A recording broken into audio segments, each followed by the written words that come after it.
Kwa upande wa maelekezo mahsusi, Dr. Nagu, hongera. Tumekuweka nafasi hii. Katu, ni majukumu makubwa kuliko uliokuwa nayo. Najua ulikuwa na majukumu makubwa, lakini haya ni makubwa zaidi.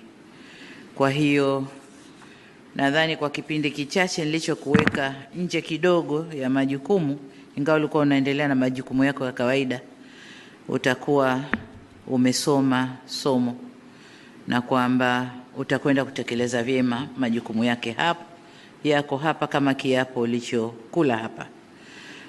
Nikwambie tu kwamba unakwenda kuwa naibu katibu mkuu ndani ya TAMISEMI masuala ya afya. Ni Tanzania nzima ndani ya tawala za mikoa na serikali za mitaa. Kama unavyojua kuna ongezeko kubwa sana toka mwaka 2020 hadi leo.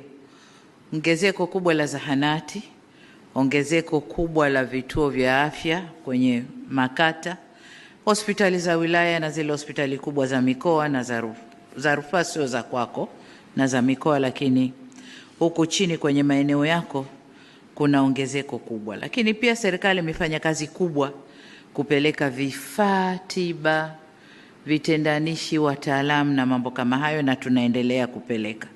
Tunajua bado kuna changamoto, lakini tunakutaka ukayasimamie vyema. Tunaendelea na shughuli za ukarabati wa hospitali kongwe za zamani ambazo nazo tunataka zifanane na wenziwe ambao tumewajenga hivi karibuni na kuzipatia vifaa, na vyenyewe hizo kongwe tunataka kuzileta katika kiwango hicho hicho. Lengo letu ni kuhakikisha kwamba afya ya msingi inaboreshwa na tunasogeza huduma karibu zaidi na wananchi. Kwa hiyo una kazi kubwa, naomba nenda kasimamie na tuone sasa kazi yako inavyoendelea, lakini kubwa zaidi kuwajibika kwako kwa wananchi kule chini.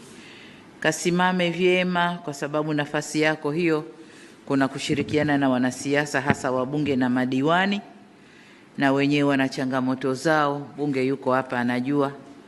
Kwa hiyo nenda kasimame vyema, shirikiana nao vyema katika kutatua changamoto wanazozileta. Linalowezekana ambie tunaweza, tutafanya. Nenda kaone, kawatembelee. Lisilowezekana wape sababu ya maana kwa nini hilo haliwezekani. Lakini jitahidi kutafuta ufumbuzi wa shida za wananchi kule chini, na mkaondoe urasimu usio na tija kwa michakato ya manunuzi, na kajitahidini kuzingatia sheria. Hayo ni majukumu makubwa zaidi, Dr. Nagu, na ni imani yangu kwamba utakwenda kuyasimamia ipasavyo. Kama Grace aliweza, na wewe utaweza.